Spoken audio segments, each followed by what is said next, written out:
Halo teman-teman, selamat datang kembali di Lintas Jeda, tempat di mana kita berhenti sejenak untuk memahami lebih dalam.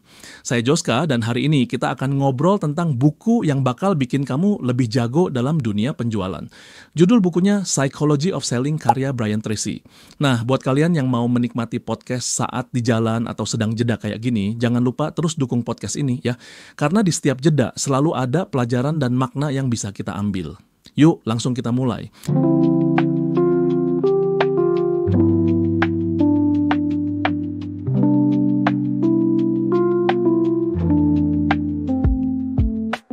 Teman-teman, pernah nggak sih kamu merasa kesulitan buat meyakinkan orang buat beli produk atau layananmu? Atau mungkin kamu ngerasa bahwa teknik penjualan yang kamu pakai selama ini nggak cukup efektif? Nah, di buku Psychology of Selling, Brian Tracy ngasih kita insight tentang bagaimana memahami psikologi pembeli dan meningkatkan kemampuan penjualan kita. Pertama, Tracy ngajak kita buat memahami bahwa penjualan itu nggak cuma tentang produk atau layanan, tapi juga tentang hubungan dan kepercayaan. Menurutnya, kunci dari penjualan yang sukses adalah membangun hubungan yang kuat sama calon pembeli. Ini termasuk memahami kebutuhan dan keinginan mereka, serta menunjukkan bahwa kita peduli sama mereka. Kedua, Tracy ngasih tips buat ngebangun rasa percaya diri. Menurutnya, rasa percaya diri itu penting banget dalam penjualan. Kita harus percaya sama produk atau layanan yang kita tawarkan dan percaya bahwa kita bisa membantu calon pembeli. Ini bakal bikin kita lebih meyakinkan dan nggak mudah menyerah. Ketiga, Tracy ngajak kita buat memahami psikologi pembeli. Menurutnya, setiap pembeli punya motivasi dan kebutuhan yang beda-beda. Kita harus bisa memahami apa yang mereka cari dan bagaimana produk atau layanan kita bisa memenuhi kebutuhan mereka. Ini termasuk memahami rasa takut atau keraguan mereka dan ngasih solusi yang tepat. Keempat, Tracy ngasih tips buat ngebangun hubungan yang kuat sama calon pembeli.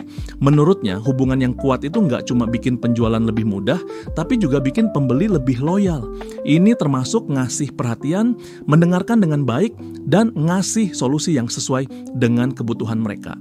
Kelima, Tracy ngajak kita buat nggak takut buat nanya. Menurutnya, nanya itu adalah salah satu teknik penjualan yang paling efektif. Dengan nanya, kita bisa memahami kebutuhan dan keinginan calon pembeli, serta ngasih solusi yang tepat. Ini nggak cuma bikin penjualan lebih mudah, tapi juga bikin pembeli lebih puas. Keenam, Tracy ngasih tips buat ngatasi penolakan. Menurutnya, penolakan itu adalah bagian dari proses penjualan. Kita harus nggak takut buat menghadapi penolakan dan justru ngelihatnya sebagai kesempatan buat belajar dan meningkatkan kemampuan kita. Ini termasuk memahami alasan di balik penolakan dan ngasih solusi yang lebih baik. Terakhir, Tracy ngajak kita buat terus belajar dan meningkatkan kemampuan penjualan kita. Menurutnya, penjualan itu adalah skill yang bisa dipelajari dan ditingkatkan. Kita harus terus belajar dari pengalaman, ngikutin perkembangan terbaru, dan ngasah kemampuan kita. Nah, teman-teman, itu dia pembahasan kita kali ini tentang psikologi penjualan. Semoga insight-nya bisa bikin kamu lebih jago dalam dunia penjualan.